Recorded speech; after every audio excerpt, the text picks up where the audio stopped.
Bonjour Monsieur Taloche, est-ce que je peux vous appeler Oh, déjà, monsieur, ça me vieillit. On va modalité? dire Vincent, c'est bien. Vincent, c'est bien. Vincent, en tout cas, un grand merci pour nous accorder cette interview aujourd'hui. On tenait Plaisir. absolument à vous inviter par rapport à la force de votre art et avec aussi votre frère, ce que vous dégagez, ça nous intéresse vraiment beaucoup et ça nous donne aussi beaucoup d'énergie dans cette période un peu compliquée. Alors, je vais commencer par vous présenter. On ne demande pas aux Oui, gens de se présenter simplement. Donc, alors, vous appelez Vincent, c'est bien exact. Vous êtes né le déjà, c'est pas 25, mal. c'est déjà pas Déjà, c'est mal, un très bon début. l'exactitude de mes sources. Alors, vous appelez Vincent, vous êtes né le 25 avril 1969. Ok, vous Oui, débutez votre carrière comme régisseur de son et lumière de votre frère, si je ne me trompe pas. exact. Et Oui. vous êtes aussi attiré par les feux de la rampe et vous décidez aussi à votre tour en fait de monter sur les scènes et de créer un spectacle avec votre ami d'enfance, un de vos amis d'enfance. Alors comment est-ce que ça a commencé? Comment est-ce que vous avez commencé dans ce métier-là? Alors, je pense que les étapes sont parfois surprenantes parce que on est une famille nombreuse, hein, on est quatre garçons, D'accord? j'ai beaucoup de cousins et tout, une famille nombreuse, mais en cherchant bien, on en rigole toujours. Malgré cette grande famille, il n'y a pas un artiste, mais même pas un guitariste boy scout, rien. Et on ne sait pas, ça nous est tombé dessus alors qu'on ne peut pas dire qu'on a été influencé. Notre papa était gendarme, notre D'accord? maman couturière. Mais c'est vrai que moi, je sais que j'ai eu un flash petit, mais j'ignorais que ça pouvait me donner un jour ce métier, l'envie de faire ce métier. Oui? C'est un jour, j'avais vu Bourvil à la télévision, Oui? dans une pièce, j'avais 4 ou 5 ans. J'ai vu ce monsieur qui faisait rire aux larmes mon père, mes frères. Je me rappellerai toujours, c'était la première fois que je ressentais sans mettre des mots à cet âge-là, ce que c'était la puissance de quelqu'un qui faisait rire. J'étais très fan de Bourvil, je le suis toujours. Et je pense que ça, c'est le premier truc. Après, vous savez, les années passent, Oui? on ne pense pas du tout faire ce métier, mais j'avais mon frère, qui est sur scène avec moi, qui, lui, à 16-17 ans, a commencé à adorer s'occuper. Il y avait une petite troupe de cirque amateur, il jonglait, il Oui. faisait des trucs avec des fouets, il faisait le clown. Et moi, mon frère, quand il avait, on a 9 ans d'écart, ce qui est rien Mhm. maintenant, mais à l'époque, c'était À l'époque, c'était important. beaucoup, oui. Quand c'était un jeune homme de 18 ans, j'en avais que 9. Et donc, moi, j'avais un grand frère qui faisait ça et ça m'a attiré. Mes parents me disaient toujours, oh, on voit que tu adores, je voulais pas tout le temps aller où il allait faire ça, etc. Donc, j'ai eu toujours cette envie-là et c'est vrai que les années durant, pendant mon adolescence, j'ai eu envie d'écrire des sketchs parce que mon frère avait commencé une carrière solo. Oui. Donc, avant les frères Taloche, il y avait Taloche. Point, tout court.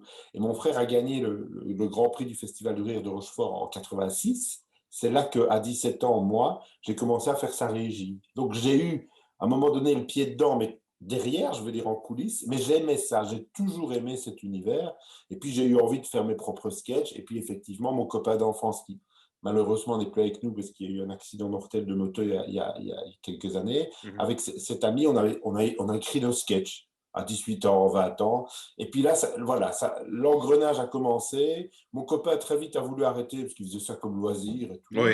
Il me dit, oh non, non, moi, je n'ai pas d'ambition là-dedans. Et en 91, avec mon frère, on s'est dit, bah, plutôt que de faire des trucs séparés, est-ce qu'on n'essayerait pas des sketchs ensemble? Et on a écrit un tout nouveau spectacle. Et dans les premiers sketchs, il y avait le fameux J'ai encore rêvé d'elle, qu'on a sorti en octobre 92. Ok. Et voilà, en octobre 92, on prend le pari de faire ça sur la grande scène du théâtre de Verviers, où on était notre ville. Mhm. On a senti qu'il y avait quelque chose. Parfois, ça ne s'explique pas. On savait qu'il y avait des trucs qui avaient fait mouche et on était les premiers surpris. Et puis là, c'est parti, quoi. Voilà, ça c'était il y a 28 ans et ça ne s'est jamais arrêté. On n'a jamais arrêté depuis, quoi. C'est quand même curieux ce que vous me dites, ce que tu me dis, Vincent, Oui. c'est qu'il n'y a aucune personne de votre entourage, en tout cas proche, qui était artiste. Alors, comment votre entourage a réagi justement à vos ambitions? Alors, les parents, mes frères, il n'y avait pas de souci. Voilà, on faisait ce qu'on voulait. Mais mes parents étaient un peu inquiets, et c'est logique, hein, surtout peut-être encore plus dans ces années-là. C'est-à-dire qu'on avait tous les deux un métier. Mon frère était instituteur. D'accord? Il était instituteur en première primaire. Il a fait ça comme 7 ou 8 ans. Et moi, j'avais fait mes études de mécanicien auto. C'est pour ça que quand un jeune me dit il faut faire quoi pour devenir humoriste, je dis mécanicien auto. Ça rien à tout.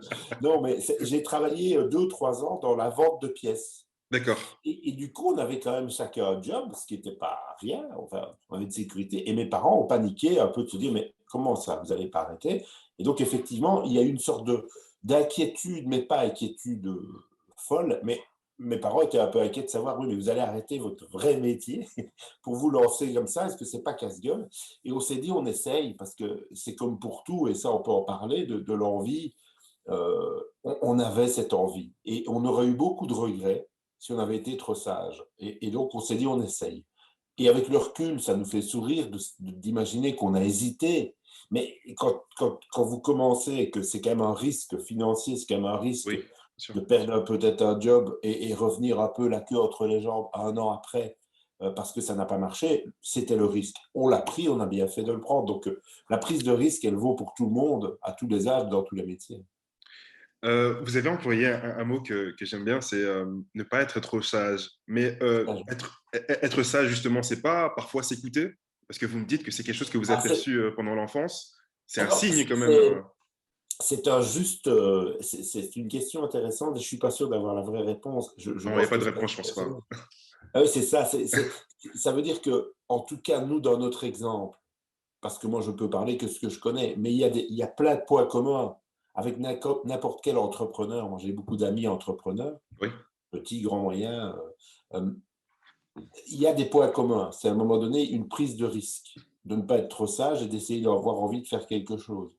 Et dans notre métier, la prise de risque, elle est évidente. Même celui qui a allez, un parcours plus classique d'avoir fait le conservatoire ou des cours de théâtre, etc., il y a la prise de risque de se dire, je vais dans un métier où, comme on dit toujours, il y a beaucoup d'appelés, mais peu d'élus. Ça veut dire que c'était quand même une prise de risque importante. Mais nous, on n'a jamais été des fous furieux, mais on n'est pas pour ça trop sages. C'est compliqué de trouver le oui, le juste juste milieu. milieu. Ouais. Toujours maintenant, on a 28 ans de carrière, quand on fait un nouveau projet, quand on veut faire le nouveau spectacle à Paris ou qu'on a créé notre festival du rire à Liège, c'est quand même une sacrée prise de risque de temps, d'argent, etc. Mais si on est trop sage, on ne le fait pas. On se dit, bah, tout va bien. Et du coup, moi, un de mes meilleurs amis, il est policier, donc il travaille dans l'administration. Mais Oui. lui, c'est la sagesse incarnée. Mais c'est un de mes meilleurs amis. Et donc, c'est drôle de s'imaginer parfois le parallèle de nos carrières. Mais il faut les deux. Il n'y a pas un qui a raison et l'autre qui a tort. Moi, je trouve, en tout cas, il faut toujours suivre ses envies, et nous, c'est ce qu'on a fait. Voilà. On a toujours suivi nos envies. Ok, c'est parfait ça. C'est parfait. C'est vraiment, c'est une bonne leçon à tirer en tout cas pour ceux qui nous regardent et qui nous Mais regardent dans le futur. il y a un truc qui est de quelqu'un que je vénère et dont je suis très fan, qui est Jacques Brel, Oui, qui dit quelque chose d'important, et moi je le répète même à des stagiaires, à des étudiants ou à des jeunes, parce que ça vaut pour tous les métiers, et c'est pas parce qu'il est artiste. Il dit un truc je pense vraiment, hein, j'y pense une fois par jour, même quand je fais autre chose que mon métier. Il disait quelque chose comme: le talent, ça n'existe pas. Le talent, c'est avoir envie de faire quelque chose. Tout le reste, c'est du travail et de la sueur. Je crois très fort à ça. Et si vous avez envie de faire quelque chose, mais même du loisir, enfin, l'action de vouloir faire quelque chose, si vous avez une profonde envie, ça vous donne le talent de le faire. Je crois vraiment à 1000% à ça, et j'y pense souvent. Et nous, c'est parce qu'on avait envie qu'on a peut-être développé le talent pour être humoriste. Mais et si quelqu'un veut faire une entreprise de menuiserie, s'il est amoureux du bois, s'il a envie de faire des meubles, pour moi, ça va marcher. Enfin, c'est souvent lié à l'envie, je crois. et par rapport à toutes ces envies, cette prise de risque, j'aimerais vous poser une question. Oui. Euh, Quel sens a l'échec pour vous? Parce que le risque aussi, en fait, c'est ça le grand risque. Le risque, c'est Oui. l'échec. Comment est-ce que Oui. vous avez, quel sens a l'échec pour vous? Et comment est-ce que vous accueillez, en fait, quand ça ne marche un peu, quand ça marche un peu moins bien? Comment est-ce que vous le prenez? Alors, dans nos métiers, c'est ce qu'on appelle prendre un four, se casser la gueule sur scène devant les gens, voilà. C'est un échec. Alors, touchons du bois, on n'en a pas eu des tonnes, heureusement, mais on s'en souvient. Ça veut dire que ce qui incarne dans notre métier de scène un échec, c'est vous êtes devant beaucoup de public et ça ne rigole pas. Ça, c'est con hein, pour celui qui n'est pas dans le métier, mais nous, c'est violent. C'est-à-dire que quand on fait de l'humour, s'il y a toute une salle qui ça nous est très peu arrivé, mais on a un souvenir très particulier de. On faisait ça pour une entreprise, pour la marque HP, donc Alouette Packard Oui, à Nice. À Nice, c'était que des mecs et on passait à minuit. Ils avaient eu des conventions et tout. Là, Oui. il n'y avait pas pire condition. Et évidemment, c'est pas bien passé. C'est-à-dire qu'ils étaient en train de s'endormir. Mais c'est violent parce que vous sortez de scène c'est dingue, en remettant peut-être en doute ce qui marche depuis un an.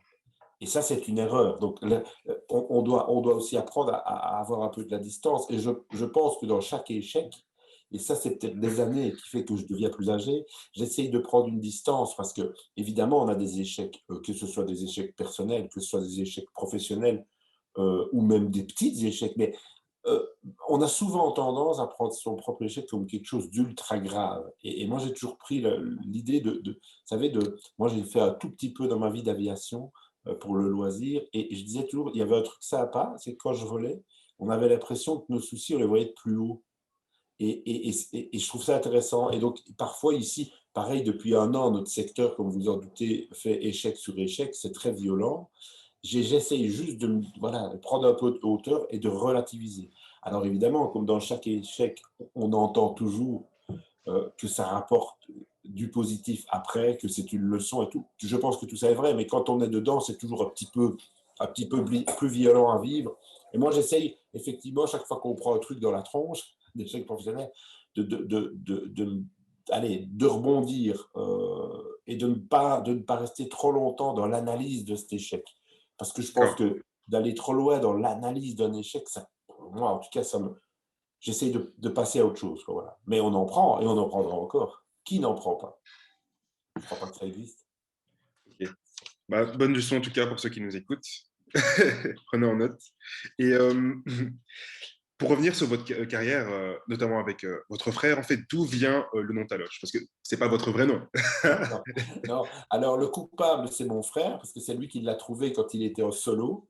Et je Oui. dis toujours, parfois pour blaguer, les gens me disent, dites donc, Taloche, j'espère que c'est quand même pas votre vrai nom. Je dis non, mais le vrai est encore plus drôle, puisque notre vrai nom de famille, c'est Counard. Mhm. Counard, à une lettre près, c'était Voilà. fatigant, hein, voilà. Donc en fait, Taloche, en fait, mon frère, tout simplement, il n'y a malheureusement pas une grande légende à vous raconter. Non, c'est pas là, on n'a pas été giflé par nos parents, pas du tout. En fait, mon frère, dans les années 80, commence à faire ce métier et va faire ses premiers sketchs et cherche un nom de scène. Parce qu'à l'époque, beaucoup plus que maintenant, ça c'est rare hein, maintenant, mais à l'époque. Et c'était la grande période de Coluche. Hein. Coluche était une Oui. star. On était fan, et mon frère encore plus que moi, de ce gars. Et il s'était dit, tiens, il a trouvé un bon nom parce que Coluche, c'est court, ça sonne bien, ça claque.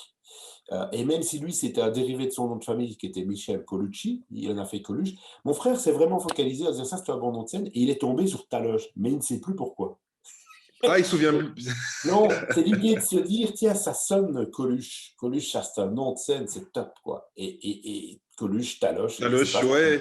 Il y a un truc. Oui, oui. Non, je Voilà. vois. Il y a une Mais petite il y a explication. pas une légende plus précise. Et donc, quand on s'est associé, mon frère avait déjà fait un an ou deux, on va dire, de semi-professionnel ou semi-amateur, dans le sens qu'on veut, avec ses sketchs. Il avait gagné Rochefort, il s'appelait Taloche. Et quand on a créé le duo, on a cherché comment on allait s'appeler. Et le premier nom de scène, c'était Une paire de Taloches.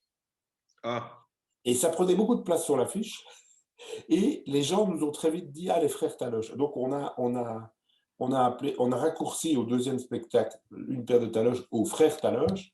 Et puis dans la rue, souvent, on nous appelle les Taloches. Dans 10 ans, on va nous appeler les Tal. On ne sait pas, ça raccourcit tout le temps.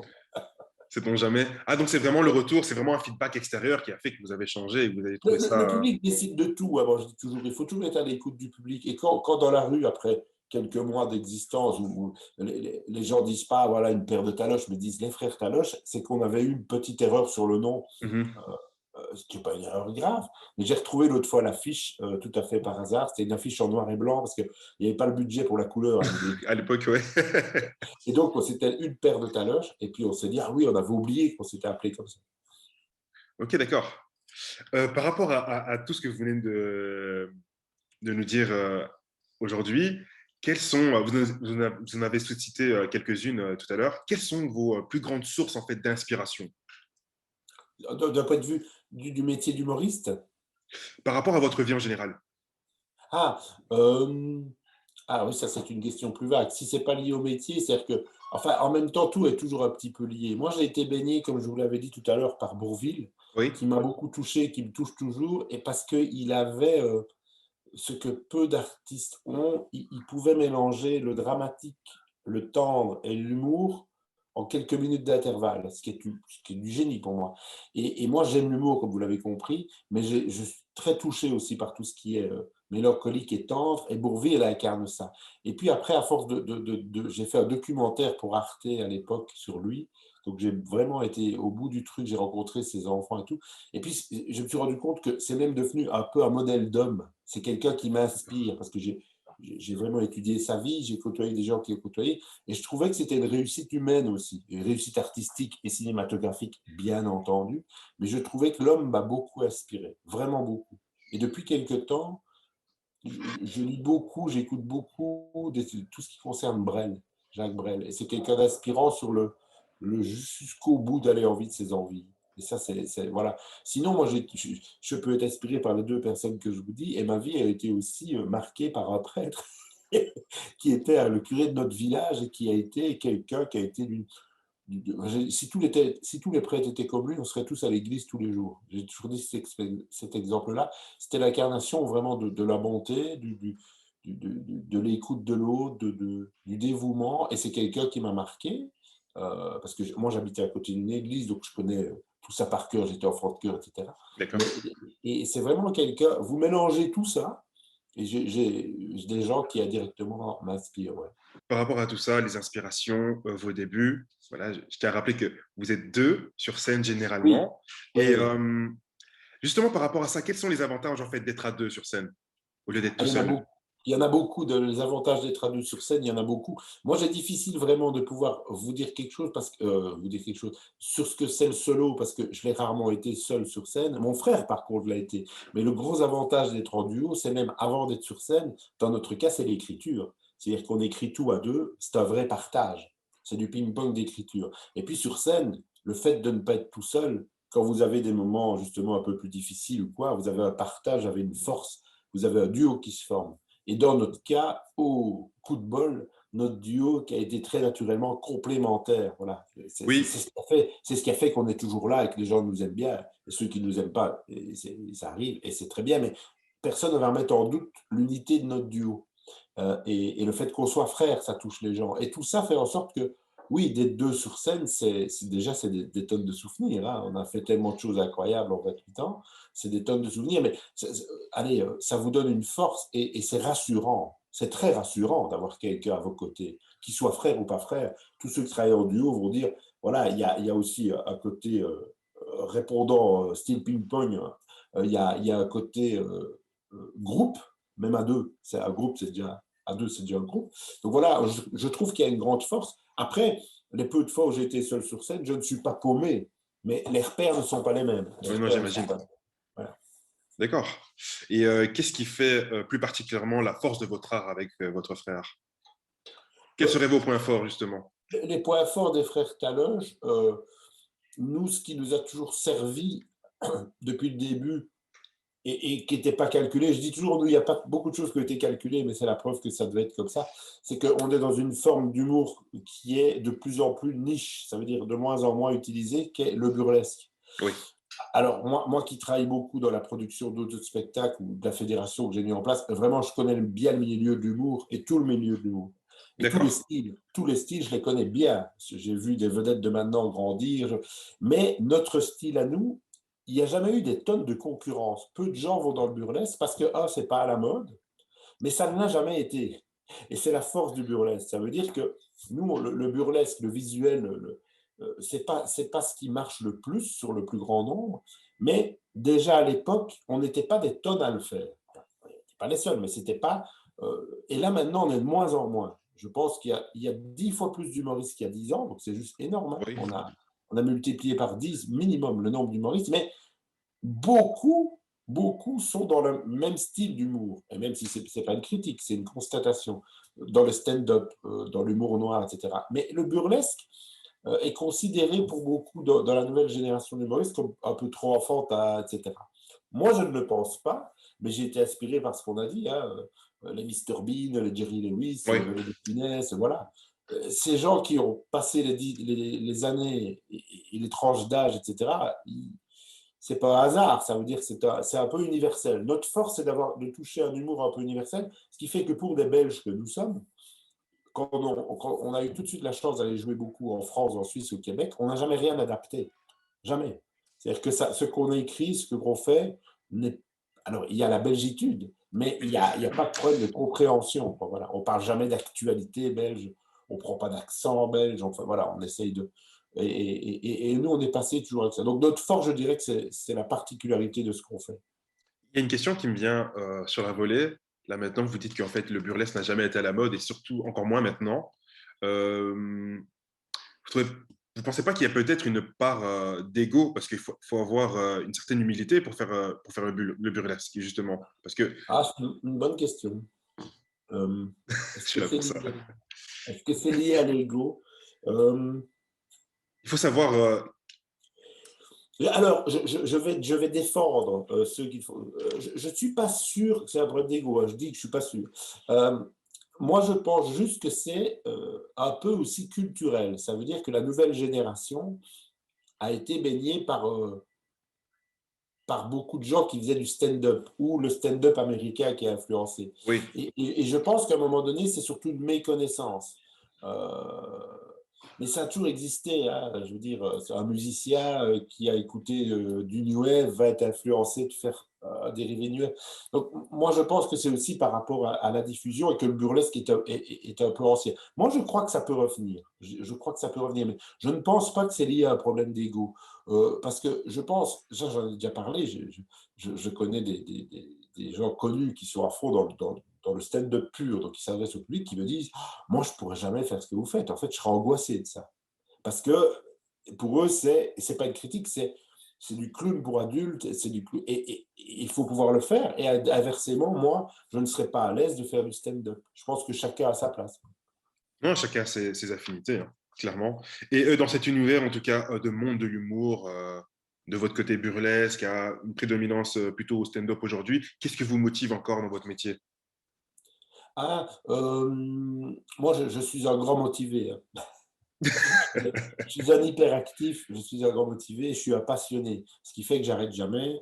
Même pendant la pandémie, on travaille non-stop sur la fédération, je fais partie des groupes gouvernementaux pour les arts de la culture. Voilà, je me suis mis le pied dans beaucoup trop de trucs, mais moi, ma passion qui n'est jamais sortie, c'est de... Il n'y a pas plus belle récompense d'aller sur une scène, de faire rire et on vous applaudit. Quel est le métier où quand vous avez fini de travailler, on vous applaudit? Il Il n'y n'y en en a a pas pas beaucoup. beaucoup. Et ça, honnêtement, on ne peut pas se lasser de ça. C'est pour ça que beaucoup de mes collègues ont de plus en plus de mal à vivre le fait de ne pas être sur une scène. Parce que quand on aime ça profondément, quand depuis un an on est à l'arrêt total, c'est vrai que ça manque et c'est notre place pour la plupart. C'est notre place. Et ça, c'est une récompense qui, je ne me suis jamais lassé de ça. D'être sur une scène, de faire rire. Enfin, j'ai l'impression de faire du bien aux gens et de me faire du bien à moi-même et vous vous entendez rire, vous attendez applaudir, à un moment donné, est-ce que je peux rêver de plus? Moi, non. C'est mon truc, quoi. Alors, malheureusement, des trois quarts de mon autre activité est plus sur la production, sur la fédération, sur des réunions, sur beaucoup de choses à mettre en place. Et là, c'est plus mon rôle d'entrepreneur de spectacle, mais que j'aime aussi. Ça veut dire que j'ai mis le pied là-dedans et on me dit tout le temps, mais pourquoi tu te lances dans tout ça? Je dis, je sais pas. Je sais pas, c'est plus fort que moi. Je me dis, ah, tiens, on peut encore faire ça, on pourra encore faire ça. Donc, moi je n'ai pas un côté schizophrène, mais j'ai beaucoup de casquettes différentes et j'arrive à être Vincent Taloche, celui qui fait l'Otari sur scène. Et Et le tarif. après, je dois parler avec du membre de gouvernement d'un vrai Oui. problème très sérieux. Je sais, j'ai cette chance, c'est pas une force, j'ai une chance de pouvoir faire tac, tac, tac très rapidement. Beaucoup d'envie alors. Oui, oui, oui, moi je suis passionné, hein. Je suis vraiment passionné et souvent, tous mes passions reviennent très vite à mon métier.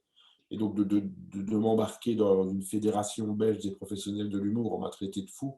Et ils ont raison parce que ça me prend du temps, mais j'ai l'impression que c'est intéressant, que ça construit beaucoup, que ça aide, que ça fédère, d'où le nom. Mais voilà, j'aime ça. Donc, je n'ai pas, moi, un énorme problème d'ego. Je m'en fous d'être tout le temps au centre des attentions. Et si parfois on a l'impression que c'est moi, c'est parce que, bah oui, mais moi j'ai pris à bras le corps le fait de se dire, oh là là, c'est un beau bordel depuis la pandémie. On est nulle part, on n'existe Mhm. officiellement pas en Belgique. On va porter ça plus loin. Alors oui, on me voit en parler ou le porter parce que c'est une ambition, quoi. justement, parler à ça, ça touche un peu aux valeurs que vous voulez transmettre, mais je voulais de manière plus explicite vous demander qu'est-ce que vous voulez transmettre en fait à travers votre art ou plus largement à travers vos activités dans l'entrepreneuriat. Ah, en tout cas, pour la première partie de votre question, Oui, euh, ce que je veux transmettre, je ne le pense pas comme ça, mais je pense qu'on le transmet. C'est une pensée, de nouveau, je cite, mais c'est parce que je cite tous des gens qui m'inspirent. euh, de Funès, dans sa période de gloire, certains journalistes, il y a un peu, parce que c'est un peu un comique populaire, donc voilà, tout ce qui est populaire est parfois un peu décrié. Et, euh, et on lui demandait, justement, puisqu'il ne faisait pas des films d'auteur, mais qu'il faisait rire, c'était le number one, le maximum de gens lui demandaient, mais quel est le regard que vous portez sur ce que vous faites? Ce qui rejoint à ma mini-échelle, parce que je n'ai pas le talent de finesse, mais euh, moi, il avait un jour dit, et je l'ai redit à plusieurs journalistes, la seule prétention qu'on a avec mon frère, c'est de vouloir faire rire et de vouloir distraire, ce qui est déjà, et ça je cite de Funès, ce qui est déjà en soi très prétentieux. Mais c'était ça, il se justifiait en disant, j'ai pas de message à faire passer. Mon frère et moi, on n'est pas dans un humour à message, et je ne critique pas du tout ceux qui le font, voire je suis ami avec beaucoup d'entre eux. C'est juste que nous, notre seul souhait, c'est distraire, et distraire par le rire. Et comme on a la chance que ça fonctionne, on trouve ça bien. Et le message, il n'y en a pas. Mais faire du bien aux gens, alors on parle beaucoup de l'humour depuis la pandémie, mais ça a toujours existé. Moi, depuis que je suis dans ce métier, on me dit, ah, pour la santé, c'est bon de rire, etc. Je le sais, tout ça. D'autant plus maintenant. Mais nous, je trouve ça génial de pouvoir dire notre ambition, c'est de distraire les gens. Donc ceux qui ont des problèmes, peut-être que quand ils viennent nous voir, pendant 1 heure et demie, ils n'y pensent pas. Quand ils voient nos bêtises sur YouTube ou à la télé, c'est une petite bulle. Et, et je me dis que c'est chouette parce que celui qui ne nous aime pas, il zappe ou il ne vient pas nous voir, il n'y a pas de problème. Mais celui qui nous aime bien et qui nous voit, on pense qu'on lui fait du bien. Et ça, c'est génial. C'est vraiment génial. L'autre partie de la question, moi, de me lancer sur mes activités annexes qui sont produire le plus gros festival d'humour en Belgique, celui de Liège, ça nous prend un temps de fou. De me lancer maintenant comme président de la Fédération du monde de l'humour, ça, c'est mon côté. Ça, c'est le plus côté entrepreneur où je pense qu'il y a moyen de faire des choses. Et que moi, j'aime faire des choses avec honnêteté. J'ai eu un papa gendarme et une maman couturière qui m'ont appris beaucoup. Ils m'ont donné le sens des valeurs, vraiment. Et c'est parce que j'ai bientôt 52 ans que plus les années passent, plus on se rend compte de ce que les parents nous apportent. Moi, à 25 ans, j'en étais pas conscient. Mais je le suis. Et je remercie, j'ai plus la chance d'avoir mon papa, mais souvent je dis à ma mère, c'est marrant quand les gens, les journalistes, les gens, même des politiciens, même les humoristes, souvent quand ils parlent de mes qualités, je m'aperçois que c'est mon éducation. Moi, je crois très, très, très, très fort à l'éducation, de plus en plus. Et donc, je remercie souvent mes parents parce qu'ils m'ont appris l'honnêteté suprême. Ça, c'était même pas discutable, c'était l'essence même de la famille et de respecter les autres. Donc, l'honnêteté et le respect dans mon métier, c'est bien aussi de pouvoir le mettre. Et donc, pourquoi est-ce que quand je crée une fédération, quasi tout le métier me suit? Parce que je pense avoir été honnête toute ma vie, que tous ces gens, je les ai aidés, ou directement à leur début, et qui se disent, ah, si Vincent lance ça, on y va, parce que ce sera fait comme... Et ça, c'est des belles récompenses aussi pour moi. C'est de me dire, on est 120 inscrits, je ne m'attendais même pas à la moitié. Et donc, du coup, ça me crée des soucis et du travail, mais l'ambition est noble. Et donc, je repense souvent aussi à ce que mes parents m'ont éduqué. Donc voilà, c'est un peu une double réponse dans la double question. Une très bonne double réponse, vraiment. Et par rapport à vos diverses activités, qu'est-ce que vous faites en fait du regard des autres? Parce que j'imagine on vous regarde, on vous a toujours regardé en fait, on vous regarde souvent. Oui, Comment est-ce que ce regard, s'il vous atteint, comment est-ce qu'il agit sur vous? Quels sont les effets du regard sur vous? oui, tout à fait. Et ça, je dirais que le début, on n'a pas le même regard que maintenant. Ça veut dire quand vous commencez, alors je parle de nous, mais je pense que tous les artistes le sont un peu. Vous savez, un artiste, ça reste quelqu'un d'égocentrique, c'est normal. S'il n'avait pas un minimum d'égocentrique, c'est pas sur scène. Après, j'ai rencontré dans la vie des gens qui étaient bien plus égocentriques que les artistes, qui n'étaient pas artistes. Donc, ça m'a rassuré aussi. Mais vous avez envie qu'on vous aime, ça c'est évident. Quand vous êtes sur scène, c'est pour vous. Même si c'est pas conscient, nous vraiment au début, C'était pas du tout conscient, c'est après que j'ai analysé. Donc ça veut dire que à vos débuts, vous avez envie que tout le monde aime vos sketchs, vous avez envie que tout le monde aime les frères Taloche. Et quand vous percevez que de temps en temps, il y a un regard, où vous sentez qu'ils accrochent pas, ou qu'on a dit que, ou que tel journaliste n'aime pas du tout ce que vous faites ou quoi, j'étais très touché parce que j'avais envie qu'on m'aime. Et puis après, on s'est dit, mais personne ne fait l'unanimité. Moi, on en a parlé tout à l'heure de Funès, qui était pour moi un génie, il ne faisait pas l'unanimité. J'ai retrouvé, on l'a massacré dans la presse. Et donc, quand les plus grands, pour moi, ont toujours subi ça, il est normal que nous, minuscules, on ne puisse pas faire l'unanimité. Et quand petit à petit, vous acceptez ça, il n'y a pas de problème. J'ai même eu plusieurs fois des moments assez agréables où c'est rare, les gens qui ne vous aiment pas, souvent, ils ne viennent pas vous le dire. Hein. C'est quand même vachement rare. Mais ça arrive. Là, moi, ma femme, est-ce que vous faites? Moi, j'aime pas tellement et ça m'intéresse de parler. Et donc, souvent, je discute avec ces gens-là parce que je trouve ça très intéressant de quelqu'un qui vient sans agressivité dire moi, ce que vous faites, ça, j'aime pas du tout. Je dis super, pas de problème, mais pourquoi? Et puis, on discute et puis petit à petit, j'aperçois qu'il n'aime pas non plus tous mes maîtres. Donc, ça veut dire qu'il n'aime pas le Ah burlesque. oui, Et donc, oui, je n'aime pas, ouais. comprends.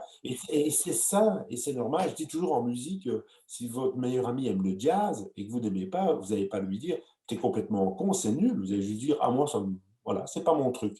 Et dans l'humour, à un moment donné, moi, j'ai lutté beaucoup pour qu'on dise, mais il y a pas c'est nul, c'est bien. Ça n'existe pas. Il y a plusieurs formes d'humour, comme il y a plusieurs formes d'art musique, de la musique. Et voilà. Et donc maintenant, avec le recul, le regard des autres n'influence pas trop mes choix, mais influençait peut-être plus quand j'étais plus jeune, ou en tout cas j'étais plus touché si on ne m'aimait pas. Et ça, Ok, je pense que tous les artistes sont comme ça. d'accord. Ok.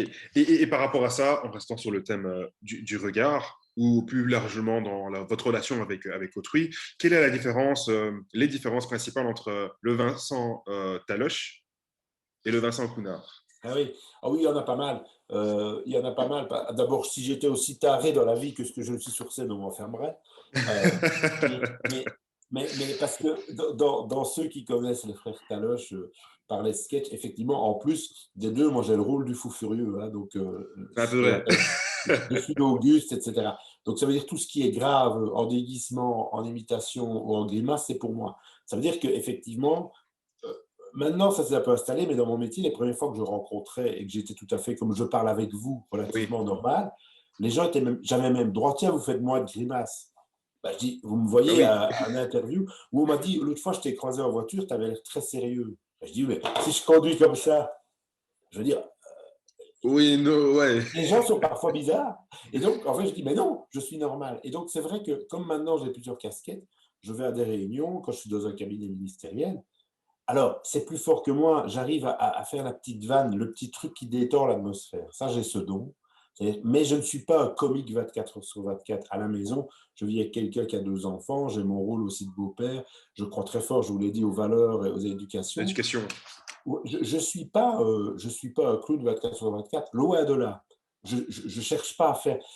Si on est 10 cas, c'est pas moi qui vais chercher à avoir la parole, à vouloir faire rire. J'en connais plusieurs comme ça, c'est plus fort qu'eux. Moi, j'ai pas ça. Je pense être profondément normal.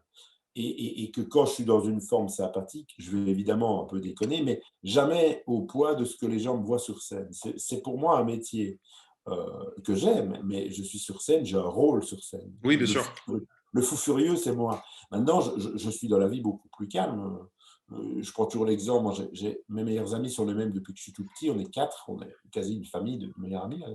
Et je ne cherche jamais à faire le clown avec eux. Quand ils viennent voir le spectacle, c'est pour me faire plaisir, c'est même pas des fans de ce que je fais, etc. Et c'est même pas moi le plus drôle des quatre.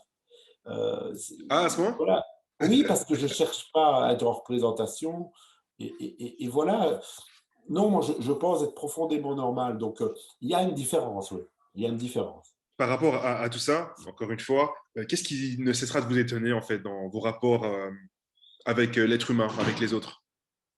Quelque chose qui ne cessera de jamais de vous surprendre. Parce que j'imagine que vous parlez avec beaucoup de gens, il y a Oui, beaucoup de feedback, par exemple, parce que vous êtes quand même une personnalité publique. oui, Vous avez donc eu affaire à beaucoup de choses, beaucoup de comportements, de l'honnêteté, de malhonnêteté, de la gentillesse, de la bienveillance, de la méchanceté peut-être. oui. Est-ce que, avec toute cette panoplie en fait de comportements que vous avez vus, est-ce qu'il y a toujours quelque chose qui vous étonne? Très, très bonne question. Je prends le temps d'y réfléchir parce qu'il y a plusieurs choses qui m'étonnent. Je reste étonné, mais ça, c'est pas lié à mon métier, c'est de la nature humaine. Je reste étonné parfois allez, du cynisme de certaines personnes. Je suis étonné de quelque chose que moi j'ai toujours appelé la malhonnêteté intellectuelle. Euh, c'est pas vraiment là le métier d'humoriste, c'est plutôt dans mes autres fonctions, Oui, je dirais. C'est quelque chose qui existe, que je vois pas arriver, et c'est pas toujours des gens que je pensais. Et comme moi, j'ai eu la chance d'être vraiment éduqué sur l'honnêteté, c'est que je suis très vite déçu de ça, et je trouve qu'elle est plus courante que je ne l'imaginais. L'honnêteté intellectuelle, c'est pas de l'honnêteté de voler de l'argent ou des trucs, c'est de ne pas vous avoir du tout dit ce que vous vous dites à côté, etc. C'est même pas du mensonge, c'est une sorte de malhonnêteté intellectuelle. Ça, j'ai un peu du mal avec ça, à tous les niveaux. Alors, heureusement, c'est pas quotidien, mais c'est quelque chose qui me trouble dans la nature humaine.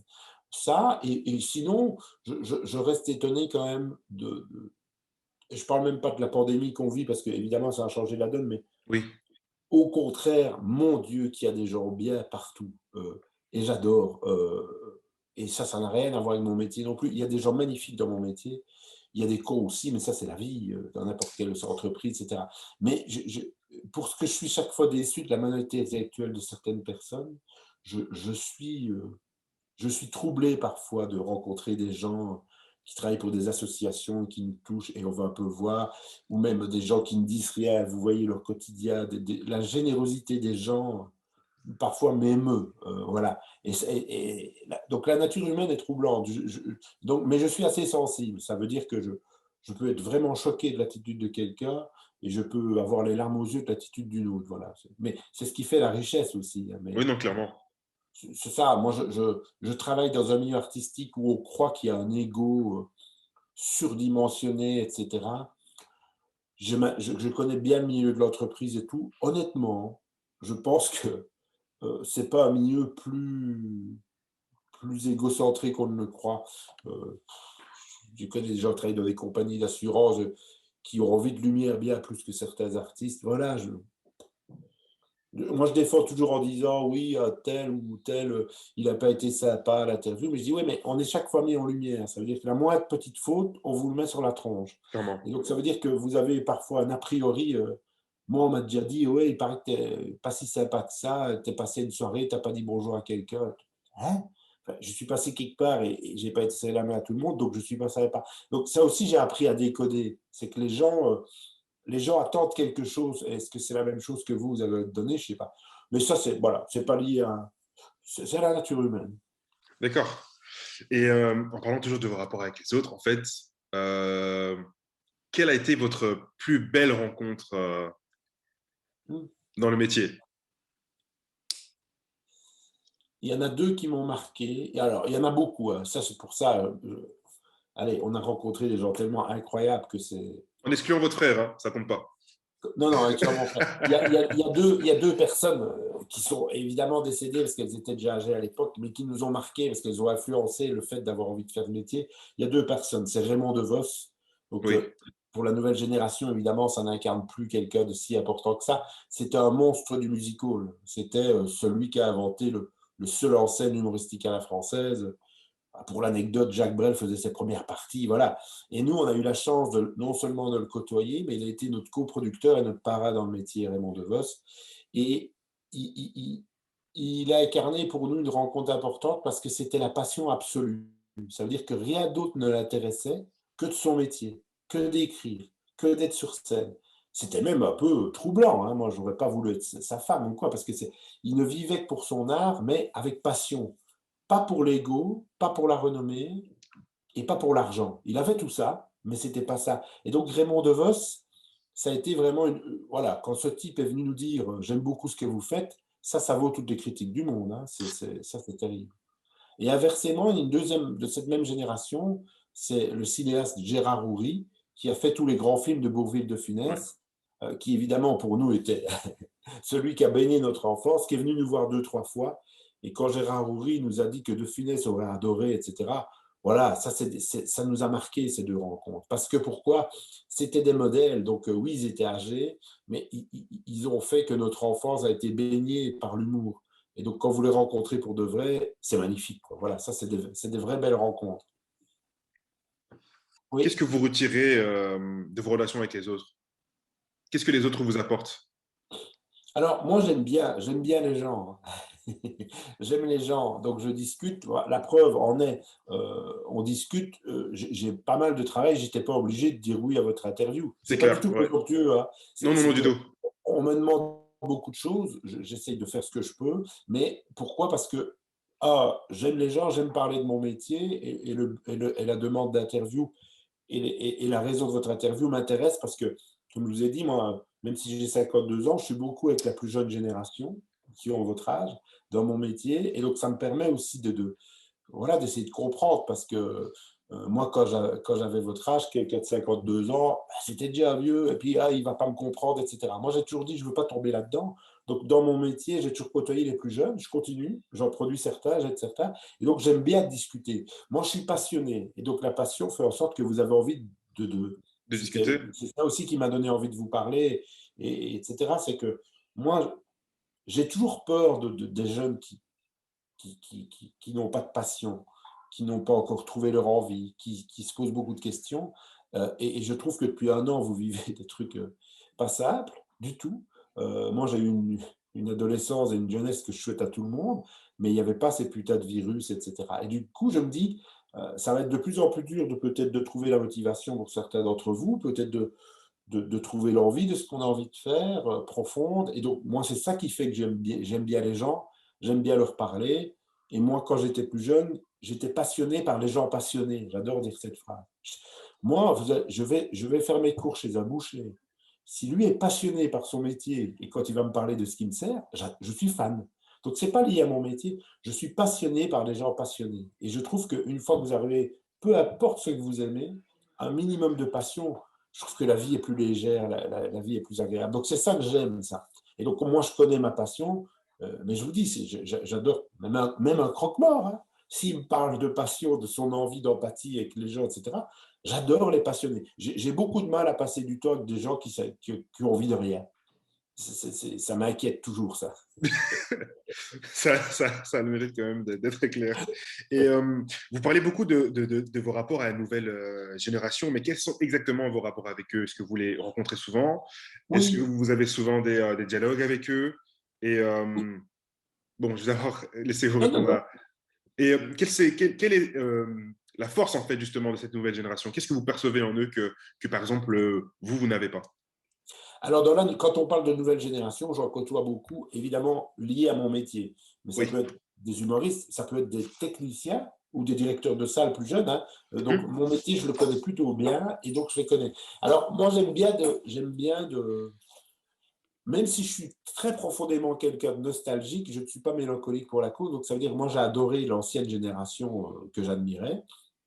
Et la nouvelle, j'aime m'y intéresser parce que, en plus, on les voit grandir. Donc, on voit des Évolution. gens comme Antipi, moi, le meilleur exemple, c'est Kev Adams. Moi, j'ai vraiment vu Kev débuter à 17 ans, que c'est maladresse, mais avec l'ambition du gars qui voulait. Moi, ce que j'adore discuter avec eux, c'est que souvent, et ça, c'est sain aussi, c'est que même si la nouvelle génération a envie de faire un nouveau style très différent de ce que moi je fais sur scène, ils ont souvent un respect pour nous. Et ça, c'est touchant. Ça veut dire que même si, on va dire, c'est pas leur cam ce qu'on fait, ils respectent notre carrière, ils respectent ce qu'on a fait pour le métier. Et donc, le dialogue est doublement intéressant parce qu'il y a un respect avec une forme d'art différente. Après, moi, ce qui me marque un petit peu, j'en rigolais justement avec un journaliste du soir, c'est que ce qui n'existait pas, la constatation que j'ai, qui n'est pas générale, mais j'ai vu quelques cas comme ça de la nouvelle génération, qu'ils soient belges ou français, c'est l'ambition. L'ambition est différente. Ça veut dire que moi, je considère certains humoristes qui ont réussi, euh, ils avaient une ambition comme des grands sportifs. Et ça m'a marqué. Parce que nous, dans les années 90, avec mon frère, et c'est ce que je regrette et c'est ce que je plains à la nouvelle génération, il y a une insouciance qui n'est plus là. Nous, on a fait ce métier par passion, on espérait juste un truc, c'est de pouvoir faire ce métier, pas de devenir des vedettes. Et c'est très différent. C'est-à-dire que la jeunesse, beaucoup veulent être connus. Nous, on a eu la chance d'être connus, mais ce n'était pas notre ambition. Nous, mon frère instituteur, moi qui vends des pièces de voiture, on espérait simplement pouvoir vivre de ça. Vivre, ok. Et tant mieux si on est un peu connu, mais c'était pas. Et ce qui change un peu dans l'ambition des jeunes, c'est peut-être que l'envie d'être connu devient prédominante, et ça peut être un peu casse-gueule. Mais j'ai vu des cas terribles. Je prendrai l'exemple de Kev ou d'Arnaud Ducret, que j'ai vraiment vu démarrer. En Belgique, je les ai vraiment vus démarrer.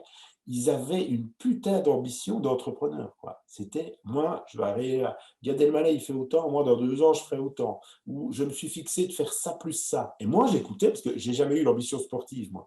Enfin, l'esprit sportif. Et du coup, je comparais ça avec des sportifs de haut niveau. Et 3-4 ans après, du putain, il a réussi ce qu'il a dit, c'est fou. Et souvent, j'en ai déjà parlé avec Kev ou Arnaud, parce que voilà, on se connaît. Et j'ai dit, ouais, il dit, oui, mais c'est parce qu'il faut se fixer des objectifs. Et ça marche pour la plupart d'entre eux. Donc, j'apprends tout ça. Mais dans notre génération, on ne se fixait pas des objectifs, de dire, voilà, nous, on a eu la chance de faire l'Olympia 2 fois, on ne s'est pas dit, pour nos 10 ans, on fera l'Olympia.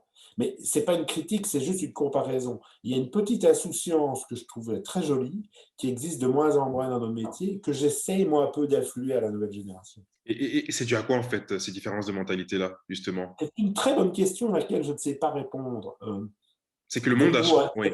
c'est pas une science exacte, c'est-à-dire, je vous cite des exemples très Non, bien concrets. sûr, hein. Oui, oui. Mais il y en a qui sont, tiens, moi, ce que j'aime bien, c'est de faire rire. Et, je ne sais pas ce que je dois faire pour aller plus loin. Ça, j'entends. Parfois, on conseille de. Vraiment, je ne veux pas faire une généralité, ce serait ridicule. Mais j'ai vu quelques cas, effectivement, très précis, d'ambition très précise, et comme un sportif. Et je ne sais pas expliquer la différence. Mais pour certains d'entre eux, ça a magnifiquement bien réussi. Et pas pour tous, mais donc sinon ce serait facile. Et du coup, c'est vrai que quand je parlais un peu avec eux, ils disaient que leur façon d'avoir eu ce succès, c'était de fixer des objectifs ambitieux et comme faire des pompes pour y arriver, quoi. Ils prenaient ces exemples-là. Moi, j'avais pas ça avec mon frère. Et je pense que notre génération, ou les générations avec Laurent Gérard, etc., on ne se disait pas qu'on avait ces ambitions-là. Donc il y a des différences, mais qui sont très intéressantes à discuter. Ça ouvre la voie, comme la piste à plusieurs autres questionnements. Clairement, c'est très intéressant. Et par rapport à tout ça, ce que vous venez de dire, votre style assez particulier, votre rapport à la nouvelle génération, vos rapports avec les gens, etc., comment est-ce que vous voyez en fait votre futur dans le Hum. métier et aussi en fait dans le monde de la production?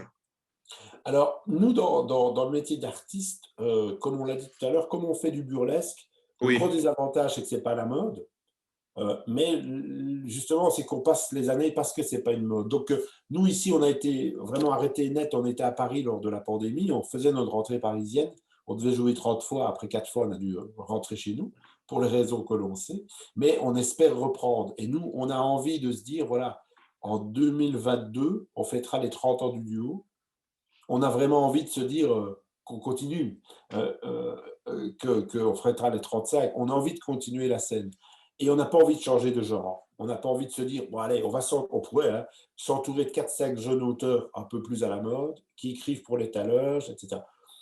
On pourrait, on a les contacts, ils seraient même flattés, mais je crois que tout à coup, on changerait de genre, ce qui ne serait pas un problème, mais sauf qu'on n'en a pas envie. Donc en fait, on a une chance inouïe, c'est qu'on fait ce qu'on veut. Donc on continuera, nous, en tant que frères Taloche, à se dire, tiens, on va continuer à faire de la scène avec un humour familial, de savoir maintenant que ceux qui venaient nous voir il y a 20 ans viennent avec leurs enfants, c'est un beau mhm. cadeau, vous savez. C'est un très beau cadeau. Et il n'y a pas beaucoup qui peuvent faire ça. Et donc, du coup, on est content. On n'a pas une ambition démesurée. On ne se dit pas, bon, maintenant, on va attaquer l'Angleterre. Non, non, non. Notre carrière est plus derrière que devant nous. Mais on a envie de, de continuer. Ça, c'est sûr. Parce qu'on aime ça. Après, le côté producteur, bah, là, l'idée de la fédération, de créer une fédération qui n'existait pas, me prend beaucoup plus de temps que je ne pensais, mais c'est une ambition d'entrepreneur. Là, la production, on a pris un coup par la pandémie, puisqu'on est quand même officiellement le secteur le plus impacté de Belgique, hein, Ouais. l'événementiel et la culture. Donc, comme on dit, malheureusement, on va devoir mettre 3 ans à se redresser, je pense, ça va prendre du temps. Et après, je suis très positif pour un redémarrage, mais c'est vrai que je me rends compte qu'on va vivre une crise économique de notre secteur qui n'a jamais existé, qui est très vicieuse et qui, même quand on va apprendre qu'on redémarre, n'est pas finie.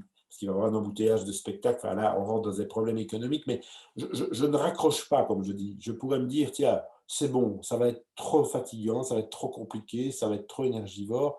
Je suis pas là-dedans, je travaille beaucoup pour me dire, on va ressortir plus fort de certaines choses. Voilà. Je suis assez optimiste, hein. Je dis toujours à ma mère, j'ai été gêne. C'est que ma mère ne se plaint jamais. Et s'il y a un problème, on va essayer de le résoudre, les gars. Et du coup, je suis comme ça. Et je pense que c'est génétique et donc tant mieux. J'ai une question pour toi, Oui. Vincent. C'est quand que tu te reposes? Alors, non, non, non.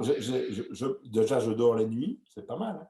Et c'est vrai que je Ouais, m'efforce maintenant à faire un peu gaffe. Ça veut dire que, prenez un exemple concret, ce week-end, c'est le week-end de mon anniversaire. On va partir à Paris d'Aïsa avec les enfants. Je vais un peu enlever la pression parce que j'ai eu une semaine un peu compliquée, avec beaucoup de soucis à régler liés au secteur, les gouvernementaux.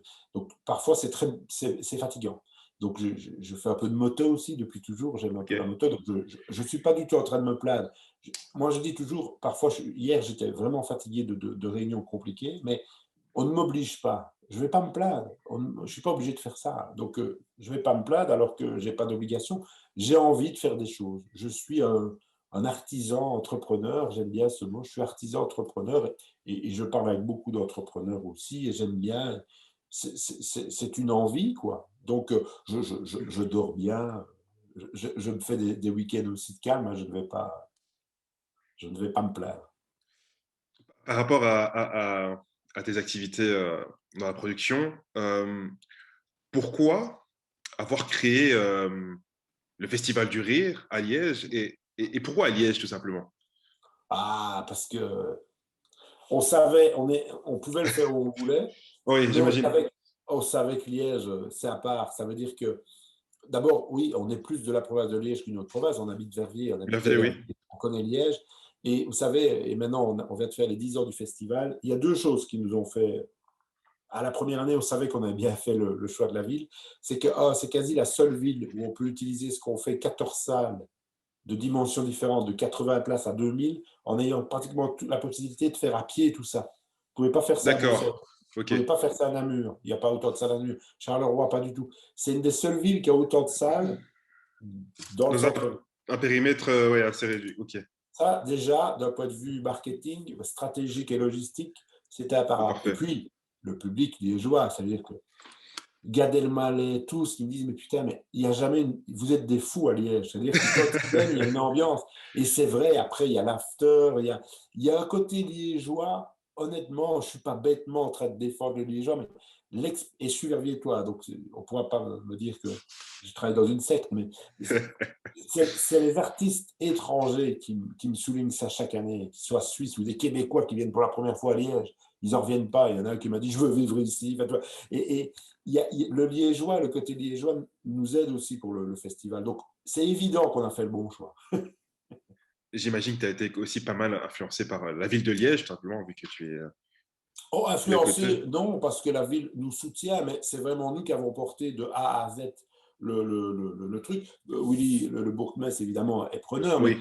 ils n'interviennent pas dans l'organisation, ils interviennent sans méchanceté, à peine dans le financier, vraiment pour pas grand-chose. Mais par contre, on a la bénédiction, comme on dit, hein, voilà. Mais c'est vraiment nous qui faisons tout, hein. La ville n'a rien à voir dans l'organisation. Et par rapport à ça, en fait, comment est-ce que tu crées les choses, que ce soit en tant que producteur, pour tes propres spectacles à toi, ou même par rapport à tes blagues, en fait. Est-ce qu'il y a un socle commun que tu pourrais retirer de tout ça ou c'est très, très Ouais. différent? Moi, je pense que c'est très, très différent. Ça veut dire que créer un spectacle, c'est une création artistique. Oui, Là, je me mets dans une bulle artistique. Et tout le reste, c'est de l'entrepreneuriat comme n'importe quelle entreprise. Donc, c'est vraiment très différent. C'est pour ça que tous les humoristes ne sont pas entrepreneurs et tous les oui. entrepreneurs ne sont pas humoristes. Moi, ça m'est tombé dessus, tant pis pour moi. J'aime bien de faire les deux. Mais ça n'a rien à voir. Quand je me mets dans une bulle artistique avec mon frère ou quoi, là, c'est jouissif, on rentre dans l'artiste qui a envie de créer des choses. Quand je crée une fédération ou un festival avec mon frère, c'est vraiment une autre casquette. Je ne dis pas que c'est pas interactif, mais c'est très différent. J'ai l'impression, en t'écoutant, que tu es vraiment quelqu'un de très, très sensible. Tu es très instinctif. Est-ce que je Et me trompe? C'est oui, vraiment. oui, je suis très instinctif, je crois très fort au feeling des choses. je préfère me tromper par feeling que de me dire fais-le parce que c'est super. Parfois, je me dis tiens, je ne sens pas cette personne, je ne sens pas le projet. Je ne sais pas pourquoi je ne le sens pas. Donc, j'y vais pas. Et parfois, je me dis j'aurais peut-être dû. Mais souvent, ah, j'ai bien fait de ne pas y aller. On va dire 8 Ouais. fois sur 10, mon instinct n'était pas si mauvais que ça. Mais les 2 autres fois, voilà, je ne suis pas infaillible. Mais Et, je travaille et- à l'instinct et au feeling. Oui. et c'est quelque chose que tu retrouves aussi dans tes autres, enfin, parce que tu as plusieurs cordes à ton arc, autant dans le métier du spectacle que dans la production ou l'entrepreneuriat. C'est aussi. Oui. Oui, oui, oui, oui, oui. Et je préfère me tromper, mais j'écoute ce qu'on me dit, mais quand mon instinct me dit que ce projet, je ne le sens pas, ou cette personne qu'on me dit le plus grand bien, et il y a un truc où je suis, il y a un petit truc qui bloque, je m'écoute. Je m'écoute souvent. Ouais, ouais. Ouais, sinon tu serais pas là aujourd'hui par rapport à ce que tu me disais à ton enfance. Mais c'est une très grande qualité pour moi et je pense que les gens ont tendance dans une ère où on est très très rationnel, très, très rationaliste, très très Oui, pragmatique. Ils sous-estiment le pouvoir de l'instinct que je trouve, oui. à mon sens aussi. Je suis un peu comme ça aussi, c'est pour ça que je me retrouve un peu Non, c'est là-dedans. important, hein. Et tant pis si on se trompe. Ouais, Autant apprendre, hein. Pour moi, c'est un ouais, feedback et ouais. c'est pas Bien sûr, dramatique. bien sûr. Euh, J'aurais pu sortir un peu de tout ça. Quel est votre secret à toi et ton frère pour faire rire encore les gens aujourd'hui? Parce que vous Oh, avez une certaine longévité et vous faites encore ouais. rire. Je peux encore vous garantir que vous faites rire. Comment ça se Euh, fait? ben, je sais pas. Je sais pas s'il y a d'abord, il y a pas de secret. Je sais pas si, peut-être en réfléchissant, peut-être que c'est la sincérité. Peut-être que quand on fait des sketchs ou que hier on a fait une petite bêtise pour une télévision de Verviers qui avait besoin d'aide et tout, et sur le plateau, parce qu'il n'y a pas de public, ils étaient 4-5, on faisait un faux journal pour eux. Ben, je me suis rendu compte encore que sans avoir un peu en impro, en faisant des conneries, j'ai vraiment fait rire et mon frère a vraiment fait rire. Et c'était des techniciens qui ont l'habitude. Donc on se dit, tiens, on a ça, quoi. On a ça. Et c'est un beau cadeau aussi d'avoir ça.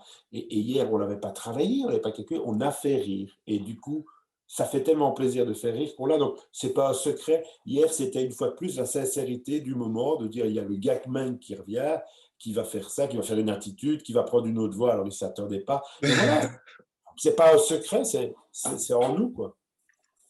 Il y a encore une question qui m'aime sur la volée. Franchement, ce que tu dis, c'est super intéressant. J'aime beaucoup. Et en t'entendant, j'ai l'impression que tu t'étonnes des fois de faire rire encore. Dans le Oui. sens où, oui, je sais pas, ça me semble un peu, parce qu'après une si longue carrière, on pourrait s'attendre à, oui, Alors, il le sait très bien. Mais j'ai oui, l'impression que tu alors te ce serait mentir. redécouvres. Oui. Oui, ce serait mentir de dire que chaque fois que je provoque un rire, oh mon Dieu, je n'y attendais pas. Non, non. Le mécanique du rire, on le connaît, hein. On Oui. est des techniciens du rire. Donc ça veut dire qu'on sait très bien comment amener un gag, etc. Donc je ne vais pas non plus faire croire que c'est Jésus qui nous met un truc. Non. Mais on- ça reste un étonnement chaque fois de hier. Je prends cet exemple hier parce que c'est évidemment, comme on fait plus de scènes, ça m'a marqué. J'ai vraiment vu rire des gens de bon cœur sur les bêtises qu'on était en train d'inventer sur le moment. Et je savais que normalement, ce qu'on faisait provoquait le rire. Tu vois, c'est ça la différence. Je me doute, mais tu peux te tromper, mais je me Oui, doute. bien sûr. Mais la récompense est toujours surprenante, tu vois. On ne se lasse pas de cet éclat de rire, de voir quelqu'un qui a les larmes. C'est tellement bon de rire et les gens vont tellement pas bien, quoi. Tu te dis hier, c'était chouette, quoi. Voilà. Et par rapport à tout ce que tu viens de dire, par rapport à tout ce qui est instinct, ton feeling et aussi ta manière de pouvoir faire rire les gens, qu'est-ce qui d'après toi, fait un homme de spectacle? Si tu devais définir l'archétype d'un homme de spectacle, quelles seraient ses qualités? Euh, ben, c'est certain que c'est quelqu'un qui a envie d'être dans la lumière. C'est indispensable, sinon il ne faut pas y mettre les pieds. Donc le petit problème d'ego, d'égocentrisme est nécessaire, hein, pour faire de la scène. Il faut un minimum.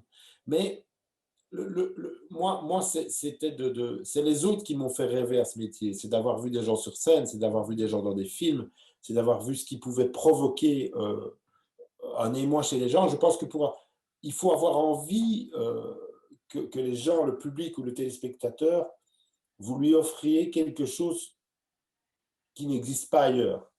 Et c'est confus parce que je n'arrive pas à vraiment trouver les mots pour le dire. C'est que pour être un homme de spectacle ou une femme de spectacle ou être dans le showbiz, dans la lumière, c'est un peu un sacerdoce, c'est vraiment une envie profonde. D'y aller à tâtons, il y a quelques cas qui ont réussi, mais bizarrement, ils n'ont pas voulu faire une longue carrière, malgré le talent. Il y a des gens hein, qui ont un talent inné, Mhm. inouï, et qui, c'est pas leur truc. Donc moi, je dirais, c'est une fois de plus, l'avoir, ça rejoint à Brel, hein, le talent, c'est avoir envie, profondément envie, et celui qui a envie d'être un homme de scène, il doit avoir ça en lui, je pense, vraiment. Il y a des sujets un peu tabous dans votre métier ou des problématiques qu'on n'aborde pas assez dans le milieu? Des choix de sketch ou de la façon de faire le métier? Non, juste des sujets tabous. Est-ce qu'il y a des choses dont on ne parle jamais dans le métier qui serait peut-être important de souligner? Euh, non, je réfléchis comme ça. Ce dont on parle souvent dans nos métiers, même si nous, on est les moins concernés parce qu'on fait du burlesque, mais Oui, la fameuse question qu'on ne supporte plus entendre comme professionnel, s'il y a une question qu'un journaliste nous pose et qu'on a envie de lui dire, bon, on va y aller, c'est peut-on rire de tout? Ça, tu vois, on ne peut plus entendre ça parce que c'est la question que le moins de journalistes posent et tu n'en peux plus de répondre à ces trucs-là. Et tout a été dit. Donc Pierre Desproges va dire oui, on peut rire de tout, mais pas avec n'importe qui. Et c'est un débat qui est fatigant parce que le seul truc qu'on se rend compte, c'est que beaucoup d'humoristes s'autocensurent, ce qui n'existait pas avant. oui, Et moi, j'en parle pas bien parce que nous, on fait du burlesque, mais il y a beaucoup d'humoristes qui disent on ne peut pas parler de sexisme dans les sketchs en télé, sinon la chaîne t'allume. Tu ne peux pas parler, même sous le ton de l'humour bien foutu, si quelqu'un qui parle de pédophilie, ça passe pas du oui, tout. Et du coup, avant, le racisme, n'en parlons pas, il faut faire super gaffe à tout ce que tu dis. Et c'est ce que j'entends, ça les tracasse. Ça veut dire que moi, je défends l'humour, vraiment, on peut faire des blagues sur tout, mais il faut que ce soit sous le ton d'une blague. Et c'est ça que la barrière est compliquée. Donc, les sujets tabous, ils sont dans est-ce que tu crois que j'ose cela? Et moi, je lis, je dis putain, c'est drôle. Il me dit oui, oui, mais la RTBF ne va pas me laisser passer ça. Ok. oui. Et je suis confronté à ça, et non pas moi en tant que frère Taloche, parce que nous, on est dans le burlesque, on n'est pas prêt d'être attaqué sur quelque Bien chose. sûr. Mais je côtoie des gens qui. Et ça, c'est vraiment les problèmes tabous de notre métier, c'est que maintenant, il y a une autocensure, et à l'écriture, ils s'interdisent plein de trucs. Mais c'est un grand problème. Hein. C'est un grand problème, très grand problème. Par rapport à ce que tu m'as dit au tout début de l'interview, si tu avais un conseil pour trouver sa voie à toutes les personnes qui nous regardent, souvent ce sont des étudiants, quel conseil tu pourrais leur donner? Alors ça, je ne crois pas que je l'ai. Je vais juste réfléchir en disant, moi, j'ai su ce que je voulais assez tôt. Je ne savais pas que j'allais faire ce métier. J'y croyais pas. Hein. On n'était pas du tout d'une famille issue artistique, mais j'ai eu l'envie, et on en revient, je sais que je me répète, mais c'est tellement l'envie profonde. Je- Trouver sa voie, je pense que je me rends compte que c'est compliqué pour la majorité des gens. Donc moi, est-ce que je suis la personne je ne suis pas sûr d'être la meilleure personne parce que moi, j'ai vite trouvé ma voie. Je sais que là, un de mes meilleurs amis, son fils, qui a maintenant 22 ans, a toujours voulu créer, être dans le stylisme vestimentaire, etc. C'est sa passion depuis qu'il a 9 ans. Il a commencé par faire des plumiers, etc. Et ce type a trouvé sa voie d'une façon redoutable. Il travaille maintenant un peu partout. Il a eu cette envie terrible. Moi, j'ai un copain qui était béniste, il a toujours voulu travailler dans le bois, dans l'odeur du bois, etc. Et on est tous heureux dans ce qu'on fait une fois qu'on l'a trouvé. Mais comment on l'a trouvé? C'est parfois accidentel. Hein. C'est peut-être si moi, j'avais pas vu quelqu'un à la télé qui m'a donné de faire rire, je n'aurais pas fait. Je sais pas. Il y a juste qu'à un moment donné, je pense que c'est très important de la trouver. Je crois qu'il n'y a pas de secret. Moi, je ne peux pas vous dire comment la faire, mais mon Dieu, de grâce, cherchez parce que ça change tout votre vie, de trouver quelque chose qu'on aime. Il faut trouver quelque chose qu'on aime, que ce soit social, économique, artistique, humanitaire, peu importe. Mais c'est ce que je dis, c'est qu'une fois que tout le monde a trouvé quelque chose qu'il aimait faire, le monde va mieux tourner. Le monde Vraiment. va mieux tourner. Ça, c'est certain. J'ai une dernière question pour toi. Oui. C'est la plus difficile, paraît-il. Ah, ouh, ouh. Alors Vincent, si ta vie était un message, qu'est-ce qu'il dirait? Si ma vie était un message, qu'est-ce qu'elle dirait? Ah. Moi, j'aime ce mot de plus en plus qui est un peu l'insouciance. Et je voudrais que ma vie puisse se dire, je travaille beaucoup, donc je suis vraiment un gros travailleur. Mais j'essaye tout le temps de me dire aussi que ce projet, c'est pour nous permettre des petites boules d'insouciance. Et je trouve qu'il manque cruellement d'insouciance, peut-être encore plus pour votre génération, parce que vous avez vraiment pas de chance sur tous les trucs qui se passent actuellement dans le monde. Et je pense qu'il faut garder un peu d'insouciance, c'est ce qui fait respirer. Et donc l'insouciance, c'est pouvoir travailler très sérieusement sur quelque chose, mais d'avoir l'insouciance de regarder de plus haut pourquoi on le fait et de pouvoir aussi rigoler avec ses copains, d'avoir un peu de légèreté, de l'insouciance. J'aime bien ce mot. Pour l'instant, j'aime ce mot. Donc, je ne sais pas, c'est difficile de répondre à cette question, mais si je pouvais déjà focaliser quelque chose sur une part d'insouciance qui est en nous tous et qu'on perd parfois beaucoup. Et voilà, bah, pour moi, c'est la fin de l'interview. C'était un réel plaisir Ah de ben, dialoguer avec toi. merci. J'ai toujours voulu parler avec vous deux. C'est vraiment, j'étais vraiment surpris. Écoute, c'était très agréable pour moi aussi. C'est un partage comme ça, j'aime bien. Ah, c'est parfait, c'est parfait. Ben voilà, ben écoutez, c'est la fin de l'interview maintenant et on se dit à la prochaine. Un grand Ben, merci, ça Vincent. marche. Mais merci en tout cas, hein. Ça va. Portez-vous bien.